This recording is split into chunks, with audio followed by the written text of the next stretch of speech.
Hello students, welcome online classes, Bishop Academy, Senior Secondary School, Maharajanj. Today I will discuss class 7 Science, Chapter 2, Nutrition in Animals.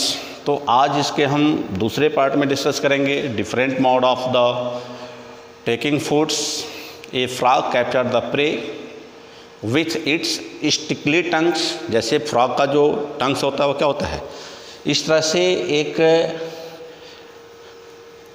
इस तरह से उसका एक मुड़ा हुआ पोर्शन होता है, और जब वह प्रे को देखता है तो वह अपने टंग्स को क्या करता है, ओपन कर देता है, और उस पर स्मॉल इंसेक्ट क्या होते हैं, चिपक जाते हैं, फिर उसको टर्न करके माउथ में ले लेता है. तो that means a different mode of the taking food in the frogs. तो फ्रॉग में फूड एडॉप्टेशन का जो मेथड है वह स्नैक से भी क्या डिफरेंट है. तो इस तरह से हम डिफरेंट वैरायटी की बात कर रहे हैं. अब इस पे आ गया कि an earthworm use eat the muscular pharynx to the swallow its food. अब अर्थवर्म जो है, इसमें जो फूड एडॉप्टेशन का जो प्रोसेस होता है वो उसका एक मस्कुलर पार्ट होता है, फेरिनिक्स, उसका हेल्प लेता है. उसके हेल्प से ये अपने फूड को, सॉइल से फूड को क्या करता है, अडॉप्ट करता है. तो that means they are the different variety of the taking the food adopt करने की अलग अलग वैराइटीज़ हैं. अलग अलग इंसेक्ट्स में, अलग अलग एनिमल में, अलग अलग जो उसके फाइलम्स हैं उसमें अलग अलग प्रोसेस में है. अब उसी में एक प्रोसेस ये भी आ गया कि different organism take food in the different way में. कि spider weave stickly web in which small insects get stuck. Some aquatic animal filter tiny particles floating nearby and feed up them. तो अब इसमें अलग अलग, जैसे spider की बात कर रहा है, फिर एक्वाटिक एनिमल्स की बात कर रहा है. तो ये अलग अलग जो हमारे ऑर्गेनिजम्स हैं इनमें अलग अलग प्रोसेस हैं एडॉप्टेशन द फूड के लिए. तो इसमें हम बात करते हैं. अब यहाँ से हमारा होता है, अब जैसे यूनिसेलुलर्स, जैसे अमीबा है, पैरामीशियम है, यूग्लिना है, हाइड्रा है. तो ये जो हमारे यूनिसेलुलर्स हैं, यूनिसेलुलर ऑर्गेनिज्म में फूड एडॉप्टेशन का प्रोसेस क्या होता है. तो amoeba a unicellular animal engulf tiny particles of the food by using the pseudopodia.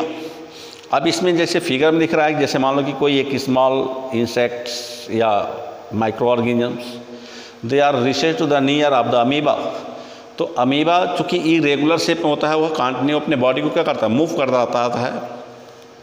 तो जो स्मॉल ऑर्गेनिजम्स आते हैं, जो माइक्रो ऑर्गेनिजम्स आते हैं, जब उनको क्लोज कर लेता है तो फिर अपने बॉडी को क्या करता है, कंटिन्यू क्लोज एंड ओपन के प्रोसेस में ऐसे उसका लोकोमोशन कराता है. तो लोकोमोशन में उसका वो क्या करता है, डाइजेशन करता है.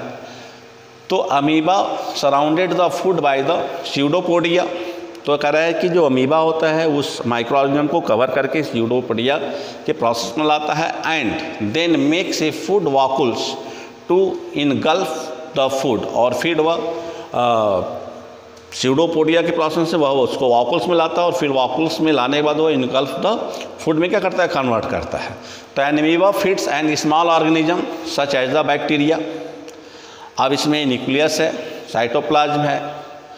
अब यहाँ पे जो फिगर दिखा रहा है कि जब यह इसके स्मॉल इंसेक्ट को, माइक्रो ऑर्गेनिज्म को जब वो क्लोज किया, तो इसी प्रोसेस में क्या कहते हैं, स्यूडोपोडिया कहते हैं. और फिर स्यूडोपोडिया में जब उसको वो क्लोज करके जब उसको डाइजेस्ट करता है तो they are the known as the food vacuoles में कन्वर्ट होता है. तो as an amoeba approaches food pseudopodia from and every eventually surrounded of the food. उसके बाद क्या होता है, the food becomes enclose in a food vacuoles. उसके बाद उसका जो फूड होता है वह फूड वॉकुल्स में क्लोज होता है. और तीसरे स्टेप में digestive enzyme break down the food and the nutrients diffuse into the cytoplasm. और तीसरे स्टेप में वह डाइजेस्टिव एंजाइम में ब्रेक होता है, ब्रेक डाउन करता है फूड को, and nutrients diffuse into the cytoplasm. और जो फूड होता है वह उसके साइटोप्लाज्म में क्या होता है, कन्वर्ट हो जाता है. तो they are a process of the taking the food in the unicellular organism as like amoeba. Students, अब इसके बाद हम लोगों को मल्टी सेलुलर्स ऑर्गेनिज्म में हम फूड को कैसे डाइजेस्ट करते हैं, डाइजेस्ट करने के लिए किन किन ऑर्गन्स की ज़रूरत होती है, इस पर हम लोग डिस्कस करेंगे और किस तरह से हम वहाँ से न्यूट्रिएंट्स एडॉप्ट होते हैं. Thank you.